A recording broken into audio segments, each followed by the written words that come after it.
তুমি রাত্রে ঘুমায় যাও, ওই গরিব মানুষটা রাত্রে ঘুমায় না। গভীর রাত, চারদিক নীরব নিস্তব্ধ, কোনো আওয়াজ নাই। গরিব মানুষটা যায় নামাজ বিছায়, নামাজ আদায় করে আর কাঁদে, জিকির করে আর কাঁদে, তেলাওয়াত করে আর কাঁদে। তুমি জানো ওই গরিব মানুষ রাতে না ঘুমায়া কেন কাঁদে? রিক্সার জায়গায় সিএনজি চায় না, সিএনজির জায়গায় প্রাইভেট মাইক্রো চায় না, সোনার কুড়ের ঘরের জায়গায় বিল্ডিং চায় না, নরমাল পোশাকের জায়গায় দামি পোশাক চায় না। ও শুধু আমার মাওলাকে খুঁজে বেড়ায়, আমার দয়ার মাওলা রে।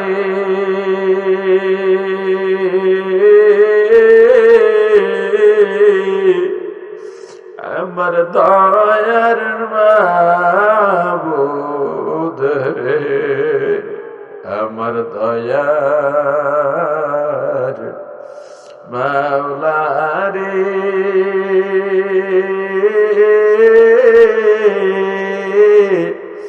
আমার দয়ার মাবুদ রে, কোথায় গেলে পাব বলো তোমারে? তোমাকে পাইবার আসে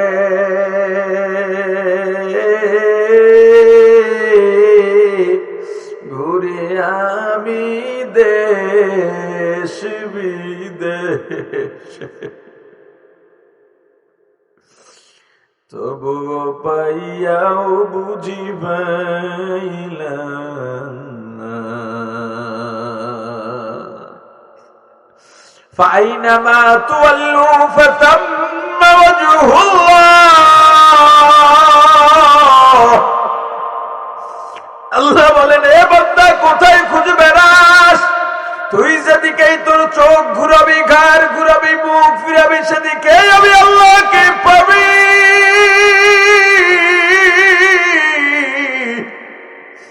দেখার মতো চক্ষু তৈরি কর। যদি একবার দেখার মতো চক্ষু তৈরি করতে পারো, আমি আল্লাহকে দেখবি, কোনো সন্দেহ না। ওই যারা আমার আল্লাহকে খোঁজে, আল্লাহকে চেনে, অন্তরে আবার আল্লাহ,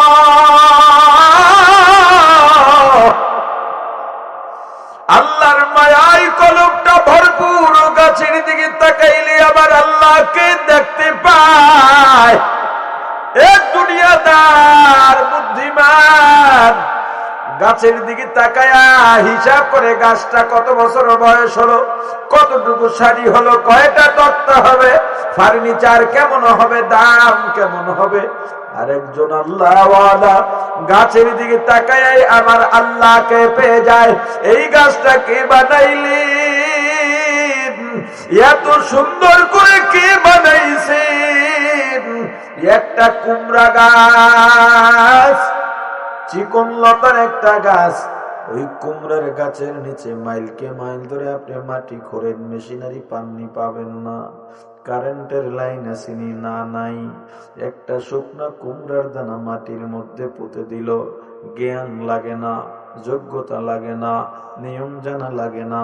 ছোট ছোট ছেলে মেয়েরাও যদি মাটির মধ্যে পুঁতে দেয়, মহিলারাও যদি পুঁতে দেয়, অশিক্ষিত মূর্খ যদি পুঁতে দেয়, কয়েকদিনের মধ্যে নীল দুইটা সবুজ পাতা বের হয়। কেন বের হবে?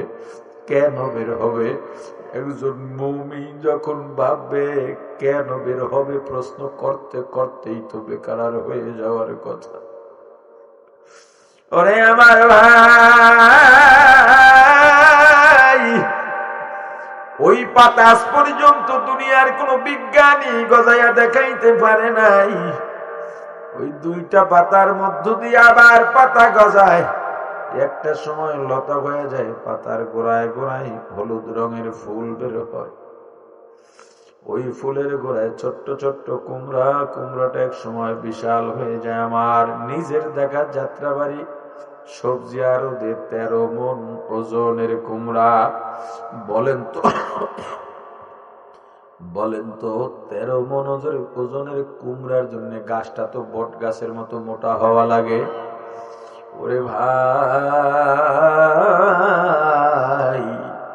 ওই কুমড়া গাছের শিকড়ও খুব গভীরে না, ওই কুমড়া গাছ শিকড় একদম উপরিভাগে চেকন চেকন, খুব মোটা না। ছোট ছোট সন্তান যদি টান মারে উঠে যায়। কুমড়ার লতাটা টুকরা টুকরা করে কাটেন, ওই লতার মধ্যে একটা কুমড়াও পাবেন না, আটিও পাবেন না, শাকও পাবেন না। কুমড়া এক ধরনের মজা, কুমড়ার ছিলকায় আর এক ধরনের মজা।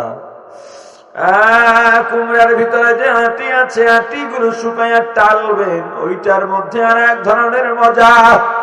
কুমড়ার ফুলগুলা যদি চিংড়ি মাছ দিয়ে ভাজি করে খান, আর এক ধরনের মজা। শাকের মধ্যে আর এক ধরনের মজা। এই চিকন লতা দিয়ে এত বড় কুমড়া কে বাইর করলেন? দুনিয়ার কোন বিজ্ঞানী যেহেতু দাবি করে নাই এটা আমাদের গবেষণার ফল, কিন্তু আমার আল্লাহ বলেছেন, বান্দা ওয়া ইন তাউদ্দু নি'মাতাল্লাহ, যদি তোমরা আমি আল্লাহর নিয়ামত গণনা করতে চাও, লা তুহসুহা, কখনো সম্ভব নয়। ও আমার ভাই, ওই মুমিন এই চিন্তা করে আমার আল্লাহকে পেয়ে যায়। মুমিন এই কুমড়ার পাতাটা ধরে ধরে কাঁদে আর বলে, আল্লাহ তোমার সৃষ্টি কত সুন্দর, তুমি না জানি আরো কত সুন্দর। আমার দয়ার মাওলা রে,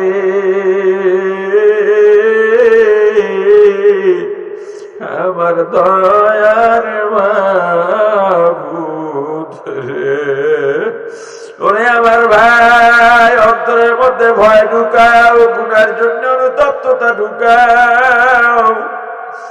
আজরাইল তো আসবেই, কখন জানি আজরাইল সামনে এসে যায় জানি না। এই হাঁটা চলা করি, কথা বলি, উঠি বসি, কত আয়োজন, সব আয়োজন ফিরে রওনা দেওয়া লাগবে। ওই খবর কিন্তু তোমাকে দৈনিক ডাকে, দৈনিক ডাকে। ওরে আমার ভাই, আজরাইল যখন আসবে, তোমার জবানে যদি জিকির থাকে, তোমার রূহ ধরে টান মারবে, জবান দিয়ে আল্লাহ বের হয়ে যাবে। দেখো মাঝে মাঝে অনেকে হোঁচট খায়, ও মা, ও বাবা বলে চিৎকার দেয়, আর যে মুমিন তার জবান থেকে বের হয় ইন্না লিল্লাহ, আল্লাহ, আল্লাহু আকবার। এইটা তো তোমার জিকিরের অভ্যাস না থাকলে মৌতের সময় জিকির তোমার জবানে আসবে না। অন্তরে শুধু এই ভয় ঢুকাও, আজরাইল তো আসবেই, চলাফেরা করে এর মধ্যে আজরাইল আসবে। আজরাইলের চেহারা কেমন জানি না, ওই কবরে কি হয় জানি না। মাঝে মাঝে কবরস্থানে যাও, কবরস্থানে গিয়া কবরের সঙ্গে কথা বলো। ওরে কবর, তোর এই গর্বের মধ্যে কত বুনিয়াদম। আমার মা তোর এখানে, আমার বাবা তোর এখানে, আমার চাচা চাচি, আমার কত আত্মীয় স্বজন তুই গিলে ফেললি, আমাকেও গিলবি। আবার কি হবে আমি জানি না। ওরে আমার ভাই, দুনিয়ার জন্য কত আয়োজন জানি, আমি দুনিয়ায় থাকবো না অল্প সময়ের জন্য কত আয়োজন, অথচ আমার যেখানে সারা জীবন থাকা লাগবে সেখানের জন্য কি আয়োজন করলাম। অথচ আল্লাহকে যদি আপন বানায় নিতা, আল্লাহর মহাব্বত তো নাই, যার জন্য গুনাহ করো গায়ে লাগে না। আর যার কলবে আল্লাহর মহাব্বত আছে, ভালোবাসা আছে, আল্লাহ ছাড়া কিছু বুঝে না, দুনিয়ার কোন অন্যায় কাজ তাকে দিয়া করানো যায় না। সব সময় আমার আল্লাহর নিজামন্দির কথা চিন্তা করেন, আমার আল্লাহর বিরুদ্ধে কোনো কথাও বলানো যায় না। শোনে, এই কাজটা করলে আমার আল্লাহ খুশি, যত কষ্ট হোক ওই কাজটা করে করে নিজেও আনন্দিত হয়। আর কোন গুনার কাজ সামনে এলে নিজের মধ্যে কষ্ট লাগে, এটা আমি করতে পারবো না, কারণ আমার মাহবুদ বেজার হয়ে যাবেন। তোমার মালিক যদি মাসিক মায়নার পর তোমাকে 1-2 হাজার টাকা আলাদা দিয়া বলে এটা যাও বিবি বাচ্চার জন্য ফল কিনে নিবা, কতটা কৃতজ্ঞ তাদের প্রতি সন্তানদেরও ভুলে যাও, মুখের সঙ্গে কখনো মাথা উঁচু করে কথা বলবি না, কারণ আমার জন্য অনেক করেছে, আমার উপরে তার অনেক দয়া আছে। কিন্তু আমার আল্লাহ এত দয়া করলেন, এত কিছু দিলেন, তবুও কেন শুকরিয়া নাই? এই দুনিয়া যাদের জন্য পাগল হয়ে রইলাম, এই দুনিয়া কিন্তু তোমাকে আমাকে কাউকে নিস্তার দেবে না, ওরা সব শত্রু, সব শত্রু, সব শত্রু। কি মনে করছো মা মা বাবা আপন না? মা বাবা আপন না? ভাই বোন আপন না? না, ভাই বোন আপন না, স্ত্রী সন্তানও আপন না। يوم يفر المرء من أخيه وأمه وأبيه وصاحبته وبنيه। কিয়ামতের ময়দানে মা বাবা সন্তানকে দেখলে পালাবে, সন্তান মা বাবাকে দেখলে, স্বামী স্ত্রী, স্ত্রী স্বামীকে, ভাই বন্ধু যে যাকে দেখবে পালাবে, পরিচিত কাউকে দেখলেই পালিয়ে যাবে যেন দেখা না হয়। যেই বিবির সঙ্গে একই বিছানায় সারাটা জীবন কাটাইলা, যার সঙ্গে জীবনের সুখ দুঃখ শেয়ার করলা, যার জন্য ভাই বোন আত্মীয় স্বজন থেকে আলাদা হয়ে নিজেকে নিজে আপন বানায় নিলা, কিয়ামতের ময়দানে যদি বিবির সঙ্গে দেখা হয়ে যায়, ওই বিবি বলবে আমি তোমাকে চিনি না। তুমি যতই পরিচয় পেশ করতে চাইবা, শেষে বলবে আমার বিয়াই হয় নাই। হাকিকত সে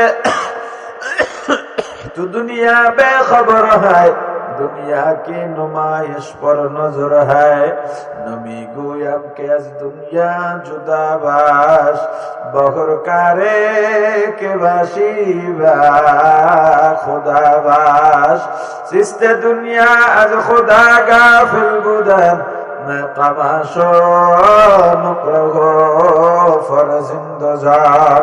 ওরে ভাই, এক এলাকার মানুষ তবুও কোনোদিন দেখা হবে কিনা জানি না, সব সময় ভয় সইতেও পারি না, একা হইতেই পারি না। যত অন্ধকার হোক, একা জায়গায় হোক, অন্ধকার পথ হোক, এক সময় চলতে পারছি। কি কইছে জানি না, হায়াত কি বেশি নাই নাকি আজরাইল জানি কোন সময় আইসা পড়ে। সইতে গেলি মনে হয় এখনই আজরাইল আসবে, আর ভালো লাগে না। হিসাব করে দেখি প্রেশান বেড়ে যায়, প্রেশানি বেড়ে যায়। দুনিয়ায় তো এমন কিছু বলতে পারি নাই, করতে পারি নাই, জিকিরও নাই, দরুদও নাই, তেলাওয়াতও নাই, গুনার গুনাহ। আল্লাহর কাছে বলে, ওগো আমার দয়ার আল্লাহ, আমাকে দয়া করে মায়া করে আপনি যত গুনাহ গোপন রেখেছেন, আমার গুনার খবর যদি আমার বাবা জানত, আমার বাবা আমাকে সন্তান বলে পরিচয় দিত না, আমার বাবাকে সন্তান বলে পরিচয় দিত না। যেই সন্তানগুলো বাবা বাবা বলে পাগল, ওই সন্তানরাও আমাকে বাবা বলে পরিচয় দিত না। যেই বিবি রাত 3টা পর্যন্ত খাবার নিয়ে অপেক্ষা করে খায় না, আমার গুনার খবর যদি আমার বিবি জানত, বিবিও আমার থেকে তালাক নিয়ে চলে যেত। এত দয়ার মায়ার মাওলা যেহেতু গোপন রেখেছেন, গোপনে গোপনে মাফ করে দেন। ও আমার ভাই, মাঝে মাঝে গুনাহগুলা সামনে আনবা, নিরিবিলি বসে কাজে কর্মে গুনার কথা মনে থাকে না, জীবনে কত গুনাহ করছি, সব গুনাহগুলা সামনে হাজির করাবা, দেখবা এত গুনাহ মাথাটা নিচু হইয়া যাবে। আমি বড় কথা বলি কেমনে, এই গুনাহ নিয়ে আমার আল্লাহর সামনে কেমনে দাঁড়াবো? ভিতরে যদি অনুতপ্ততা আসে, গুনার জন্য অনুতপ্ততায় কান্না যদি আসে, এই কান্নায় কত মজা, এমন মজা দুনিয়ায় আর পাইবা না। আল্লাহ আমাদের মাফ করে দেন, বলেন আমিন, আল্লাহুম্মা আমিন।